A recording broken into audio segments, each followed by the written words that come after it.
Hello, everyone. Welcome to our podcast. My name is Marwan Bea, and everybody knows me as Mo. I am the founder of Seeking Healthcare and a co-founder of FidemInterop. With me today, I have Al Gores and Brian Goad. This is our new podcast. This is the Al and Mo show, as we like to call it. And we're going to be bringing a variety of podcasts addressing areas in healthcare. To provide education and to provide insight into what's going on in the current market of healthcare today. Al, I'd like to turn it over to you. Mo, thank you very much. And folks, welcome to our podcast. I'm excited about what we're going to be discussing, not only today, but in the future. We've got Brian Goad, who is one of the original founders of FidemInterop. And as Mo mentioned, he's one of the founders of Seekit. And we're going to just jump in right away. And Brian, welcome. And I hope you're doing well today. And maybe you want to give us a little background on what FidemInterop does. I know they're a cutting edge healthcare technology company looking to change the way people do things today and in the future. So if you can give us a little update on not only yourself, but your company, that would be great. Absolutely. Thanks for having me. So real quickly, I got involved in this industry. So I'm gonna give you a little bit of personal information to start with. So I actually came out of the military, spent some time in the military, and then out of the military went to college and pursued a degree in IT. And my very first job was with Southeast Alabama Medical Center as a database administrator. I started that, and that was my first entry into healthcare IT. 1997, actually. It's been a minute. So, and then from there, DBA work. I think I only did that like 6 months or so, and then all of a sudden I got pulled into interoperability. So I've been in interoperability since that time frame. So we'll say 97, 98 time frame. I've been doing interoperability. Worked in many different facets, whether it's actually doing integration work, leading integration teams, and consulting quite a bit. And now we've built an organization, FidemInterop. We have a group of individuals that we've put together that have over 150 years worth of knowledge and background and expertise. Our main forte is interoperability. We work on any engine, any system whatsoever. However, we've been branching out a little bit, and we've done some data migration work with Mo and Seekit, and now we're starting to represent and find and locate some of the best in the industry software wise to bring to the market. We're approaching this differently than some of the other vendors you come across. The way we're approaching this is we want to not only bring the product to you, we want to implement it. We want to support you. You're part of the family once we're in there. We want to stay engaged with you. We want to make sure that the products that we bring complement your workflow and allow your staff to be more efficient. So the way we do that, though, is a lot of times is with the interoperability space. Everyone hears fire and this, that, and the other. You hear all these terms being thrown at you, and a lot of times people don't understand what all that means and how all that ties together. And we're the kind of organization that helps explain that. Whether you use our services or our products is irrelevant. Reach out to us, ask us questions on that kind of stuff. Those are the kind of things that really we love to do. We like to solve those complex problems and that kind of thing. So, Brian, would you say you're the best small company that nobody's ever heard of yet? Absolutely. Absolutely. Right. So we're like right? family. We're like family, but like the family that you like, right? Right. And Brian, it. one other thing, your entire support organization is based in the U.S., correct? Oh yes, 100%. And that's 100%. an interesting story, Al. Well, go ahead, Brian. And I'm sorry, and also let me say this: they're all of our implementation engineers and service and support engineers. All of those folks are W-2 employees. So it's not like you call me, Al, and you say, "Hey, I need somebody to write these interfaces," and I go, "Oh yeah, I can do that. And then I hang up with you, and then I put a recruiter out to try to find the guy to do that. We have the people. to do Yeah, that. yeah. We recruit the top talent and we retain the top talent. And you think about the legacy applications that are out there today that a lot of the healthcare systems are losing that expertise in, right? You have a lot of that expertise, whether it's in risk, PACS, Cloverleaf, some of the newer Fire, HL7, whatever Yeah, it may be, right?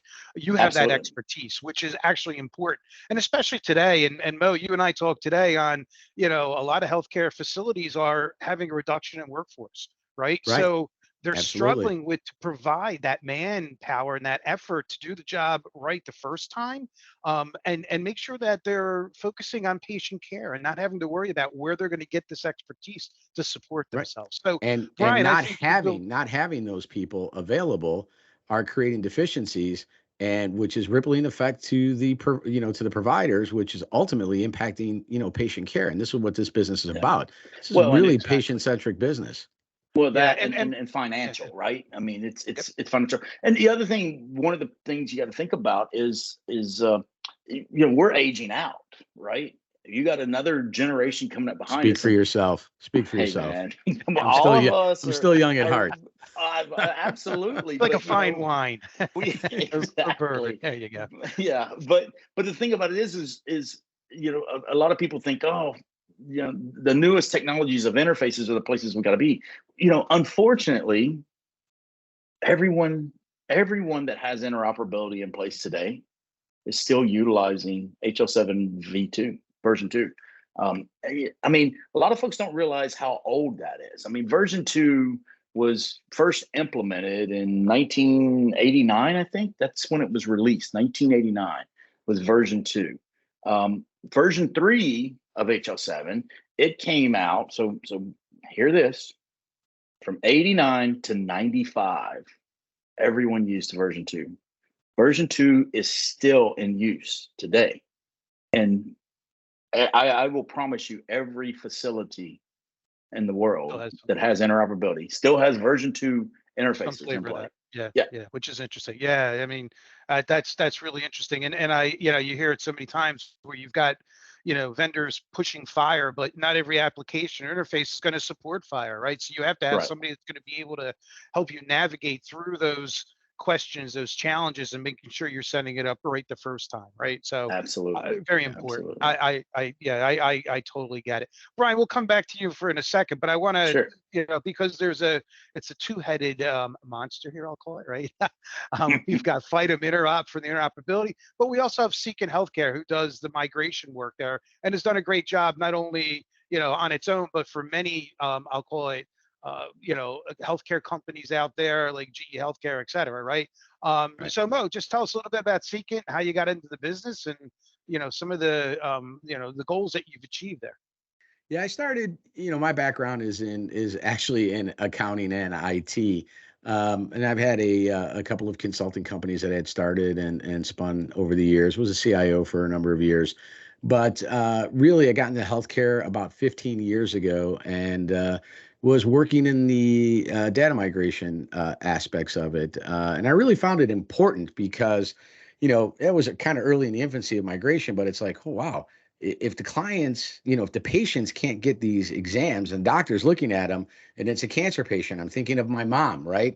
Or I'm thinking right now, my brother is going through pancreatic cancer treatment. Like if his previous images are not available, that's a real problem. So I look at, so when I founded Seeking Healthcare in '09, I was working a couple of years into it.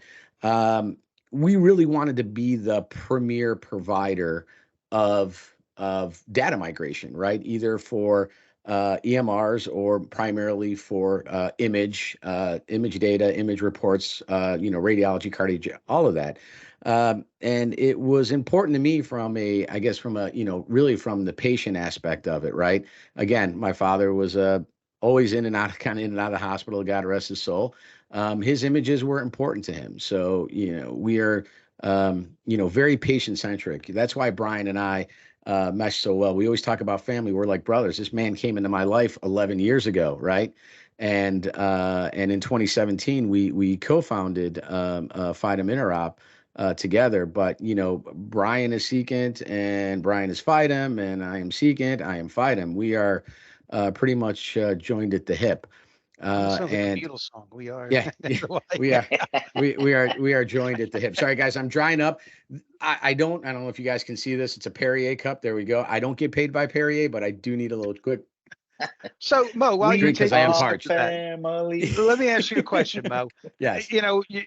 Seeking focuses on data migration. I think one of the most important things you said is the data, right? And I Yes. think what customers have to realize that there are other options out there. When you're looking to transition away from your legacy PACS system, or you're going to move to a VNA, or you're moving your data up into the cloud, whether it's for redundancy or you're going to look at a PACS, application in the cloud, you have other options. And I think that's important to know, because if you're working with your local PACS vendor, they could have some of that expertise, but you're Seekit and also FidemInterop, they do this day in and day out, and they have certain applications and tool sets and awareness of things that you've come across that I'll say not every PACS vendor has that experience with. Is that kind of a fair, comment? Absolutely. And we're, Al, you and I, we talked about, we're going to do a podcast specifically on migration, but Right. hey, it's a migration, but there's so many other things you can do that your data can be monetized. I mean, your data can be used for AI to really improve patient care. There's so many, it's not just a matter of picking the data up and moving it, but there's so many things that can be done. But everybody's trained because the vendors got them headlock going, well, we just need to get your stuff into here. And that's it. And why not clean it there's up, so right, much too? more. Yeah, exactly. But there's so much more that could be done with it. Right. I agree. So, but we're going to do a future podcast on that. Great. So, hey, Brian, real quick. Yes, going back to your military, you were ex-military guy, and thank you for your service. Thank you for your service, Brian. Always. A couple of things I want to mention that you and I talked about. I thought was very interesting. Is now you're on the board and you're providing service dogs for military folks. And can you explain a little bit that how it's supporting them and why I'm sure this is very fulfilling for you as an individual. Oh, absolutely. So Smoky Mountain Service Dogs, it's based in Lenore City, Tennessee. So what we do is actually we have dogs that we start from the point of a puppy, from a couple weeks old, 6 weeks old, whenever we can obtain the puppy, all the way up until 2 years. We spend the time, we train the dogs, and they're mobility dogs. So think about, and I'm going to paint this scenario. Think about if you have like a double amputee. Right, veteran, double amputee, service connected. That's a key word. They're at the grocery store and they're trying to pay for their groceries and they drop their credit card on the ground. I have a hard time picking up a credit card off of a flat surface. These dogs are trained to pick up that card and hand it back to that veteran or lay it on the counter. The dogs are trained to, if you can't bend over and pull your socks off or pull your socks on, they're trained to allow you to do that. So this is giving freedom to a lot of the veterans that are benefiting from this. What makes this organization so special to me and why I'm very cognizant of my time, because I'm, obviously a small business owner. I have a family, so I pay attention to where I put my time.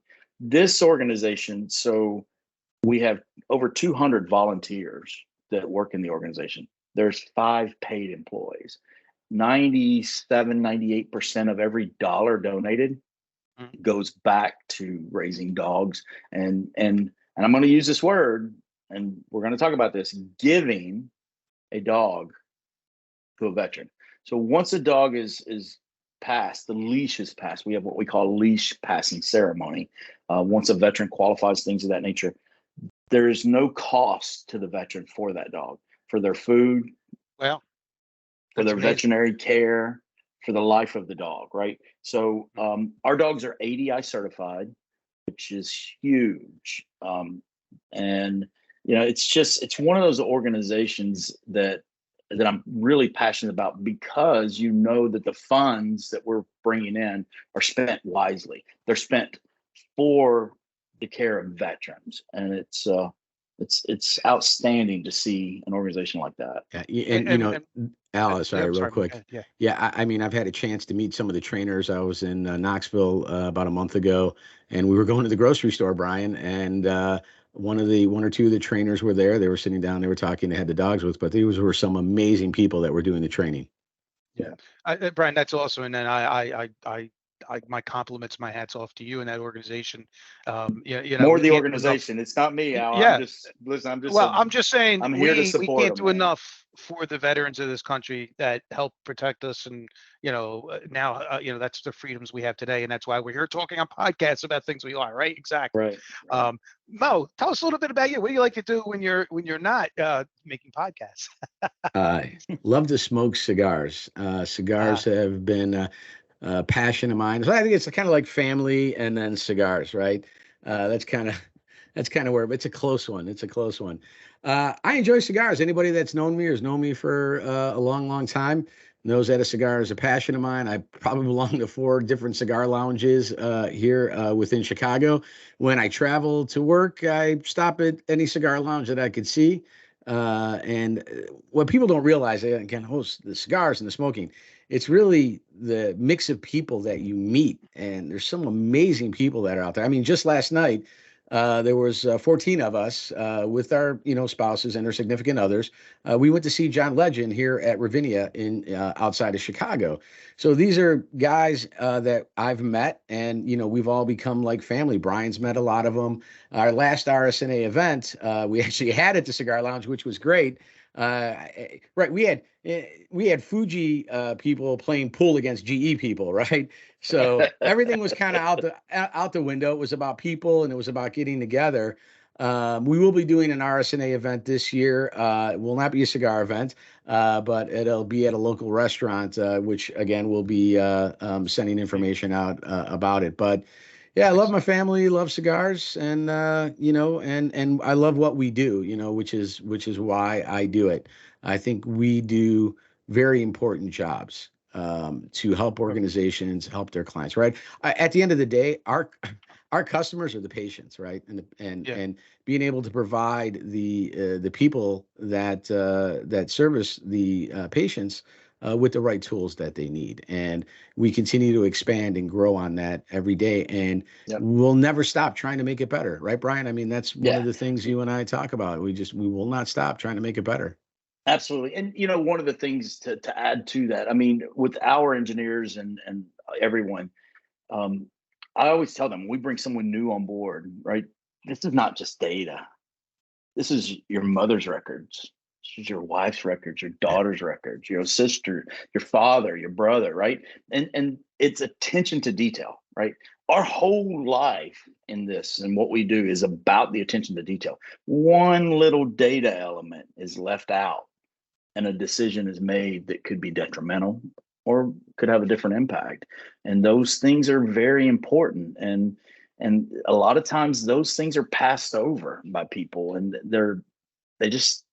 they don't take the time. We care about what we do, and it shows in the work we do.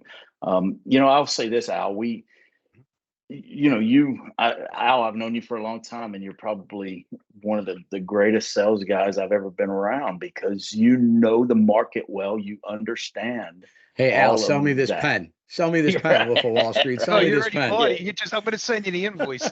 Yeah, it's in your hand now. Yeah.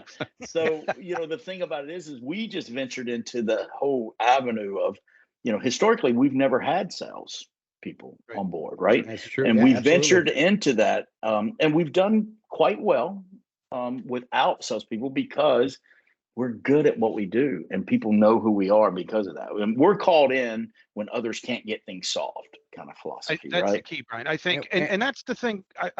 Excuse me for a second. I think that's the key is when folks were talking about, we made the comment the company you haven't heard yet, the best company you haven't heard of yet for interoperability and support. What's interesting is you don't realize how important communication interfaces and how data flows in a healthcare system until you actually have an event where yourself or somebody in your family has to have data, or you have to exchange data, or go to a surgeon or a specialist. And how do I get that data there, right? How do I make sure when I go, even just for a knee, I follow up on my knee that's hurting, that I have my images, my report? Sometimes that gets delayed, and having a business and a team that understands not only the importance, but all these legacy interfaces, information, and solutions to make sure that they could sit down and communicate and discuss, how this can be successful for customers and also the outcomes for patients is very important. And I think that's the goal of both FidemInterop and Seekint, as I've been working with them over the last year or so, is that is their focus, which is really important to me and is why I keep supporting, both businesses today. And we appreciate that, Al. Yeah. We appreciate that. So I would, I'm sorry, go ahead, Mo. No, just, I originally, when we started this, we were going to say that, hey, we're going to keep these things to 5 to 7 minutes, but we're pushing the 20-minute mark here. We're going to push these to 30 minutes. We're gonna. I think as we gain everybody, more, we get into the zone. I mean, this is how we work, right? We just get in the zone and we just keep, we keep moving along. But I do want to say that we will be at RSNA this year, booth 6649, which is in the North Hall. We're in the second main aisle. Some of the anchors around us will be, Philips, Canon, GE, will be in that North Hall there. We are planning to have an event on the 27th. We would like to, have you guys come out, talk to us about your challenges, talk to us about some strategies that you're unaware of, where we can help guide you. And all of our products and services and our people will be available to answer your questions. Or just come by and say hi. That too. Exactly. The other thing is we're here for a second opinion. I call it the second opinion stop, right, Brian? Everybody always scratches their head and says, hey, is this the best direction solution for me? Because you get a lot of input from your current vendors, et cetera. It would be nice to bounce something off of another, I'll call it entity, company that has years of experience and, make sure you're going down the right path. Yeah. Right. But I agree. Just stop by, say hello. And we've got a ton of solutions that we're willing to discuss with you, show you, at RSNA, and we look forward to seeing everybody there. Yep, definitely. Al, let me say one thing on what you just said. Mm-hmm. I will say this to everyone. If it's not in our wheelhouse and you come to us with a problem, we'll try to help you solve it, but we're not going to take something on that we don't feel confident that we can be successful at with you, for you, and your patients. So, and we'll help you find that. We'll help you find the resource if you need it. I think that's the key. And because that's what our business is about. We're about helping. So whether we're doing it directly or if it's going to end up being, indirectly, for us, we always believe that if you enjoy what you do, you can be successful. And I think that's kind of the basis that we're on. And we treat everybody like they are family. That's a big deal for us. So I think that's the key there. And folks, I just want to say again, come visit us at RSNA, booth 6649 in North Hall. Looking forward to talking with you. And if, in the bottom, there's some links for us. You can click on those to get more information on FidemInterop, on Seekint. If you'd like one of our salespeople to contact you just to, discuss some of your challenges, your goals, we'd be happy to do that also. So looking forward to seeing old friends, making new friends, and discussing what's going on in this crazy world of healthcare in the future. Thank you, everybody. Yep. All right. Stand by. Again, more Al and Mo show will be coming your way. Absolutely. Nice. Thank you. Thanks, everyone.